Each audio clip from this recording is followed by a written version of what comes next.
Satyabhama BJP. സഹയാത്രിക. ബി.ജെ.പിയുടെ ഔദ്യോഗിക Facebook പേജിൽ തന്നെ ഇത് വ്യക്തമാക്കുന്നു. 2019 സത്യഭാമ ബി.ജെ.പി. അംഗത്വം എടുത്തത്. ആർ.എൽ.വി. രാമകൃഷ്ണനെ നിറത്തിന്റെയും ലിംഗത്തിന്റെയും പേരിൽ അധിക്ഷേപിച്ച സത്യഭാമയ്ക്കെതിരെ പ്രതിഷേധം രൂക്ഷമായിരുന്നു. ഈ ഘട്ടത്തിലാണ് ബി.ജെ.പി. പ്രവർത്തകയല്ല സത്യഭാമ എന്ന് വരുത്തി തീർക്കാൻ ബി.ജെ.പി. അണിയറ നീക്കങ്ങൾ ആരംഭിച്ചത്.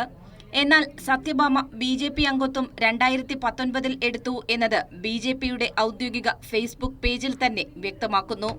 പി.എസ്. ശ്രീധരൻപിള്ളയിൽ നിന്നായിരുന്നു അംഗത്വം സ്വീകരിച്ചത്.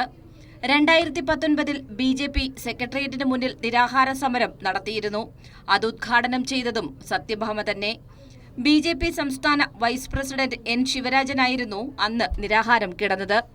ഇതിനു പുറമെ RSS പ്രസിദ്ധീകരണമായ കേസരിയിലെ സ്ഥിരം എഴുത്തുകാരിയും. ബി.ജെ.പി. എത്ര ശ്രമിച്ചാലും ഇത്തരം വസ്തുതകൾ മറനീക്കി പുറത്തുവരും എന്നതാണ് ഇപ്പോൾ കാണുന്നതും. കൈരളി ന്യൂസ്, തിരുവനന്തപുരം.